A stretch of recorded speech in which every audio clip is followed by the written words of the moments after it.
अऊज़ु बिल्लाहि मिनश शैतानिर रजीम। बिस्मिल्लाहिर रहमानिर रहीम। अस्सलामु अलैकुम वरहमतुल्लाहि वबरकातुहू। मैं उम्मीद करती हूँ कि आप सब खैर व आफियत से होंगे।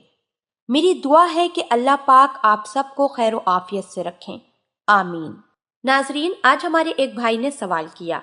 वो कहते हैं कि मेरी मंगनी हो चुकी है, मैं अपनी सास से अपनी माँ की तरह मोहब्बत करता हूँ और माँ ही कहकर मुखातिब करता हूँ। उनकी उम्र 60 साल है।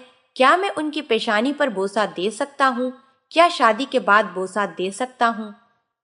चलते हैं इस भाई के सवाल के जवाब की जानिब। इस सवाल का जवाब ये है, शादी के बाद बोसा दे सकते हैं। अगर शहवत का अंदेशा ना हो तो इसमें कोई हर्ज नहीं। इसी तरह एक और सवाल है। सवाल कुछ यूं है कि जिमा के वक्त बीवी के तमाम बदन, मुकाम खास और दूसरे आज़ा को देखना जायज है या नाजायज है? चलते हैं इस सवाल के जवाब की जानिब। इस सवाल का जवाब ये है, मियाँ बीवी का एक दूसरे के बदन को देखना जायज है, लेकिन बिला जरूरत देखना अच्छा नहीं है। इसी तरह एक और सवाल है। सवाल ये है कि गैर महरम से पर्दा एहतियात लाजिम है। वहां एक बेहुदा रस्म जो कि अदुल हकमी पर मबनी है, वो है रस्म रौनुमाई यानी मुंह दिखाई।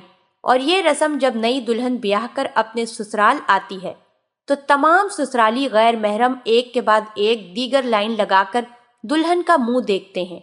दुल्हन सलाम करती है और बहवाला रौनुमाई कुछ रकम दी जाती है। जब बसूरत दीगर आजकल दुल्हन दुल्हा साथ बैठते हैं, ससुराली गैर महरम मजमा लगाकर मुख्तलिफ अंदाज से मूवी बनवाते हैं।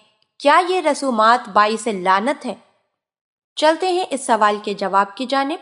इस सवाल का जवाब ये है कि रौनुमाई की जिस रस्म का आपने जिक्र किया है, ये निहायत लिच्चड़, बेहुदा और बेशर्मी की रस्म है।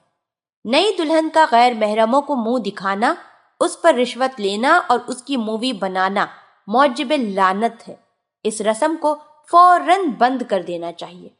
अल्लाह पाक हम सबको दीन की समझ अता फरमाए और उसके मुताबिक जिंदगी बसर करने की तौफीक अता फरमाए, आमीन। आपसे गुजारिश करती हूँ कि आप हमारे चैनल को जरूर सब्सक्राइब कर लें। सब्सक्राइब के साथ साथ हमारी वीडियो को लाइक भी कर दें। अल्लाह पाक आप सबको अपने हिफ्ज़ व अमान में रखे, आमीन।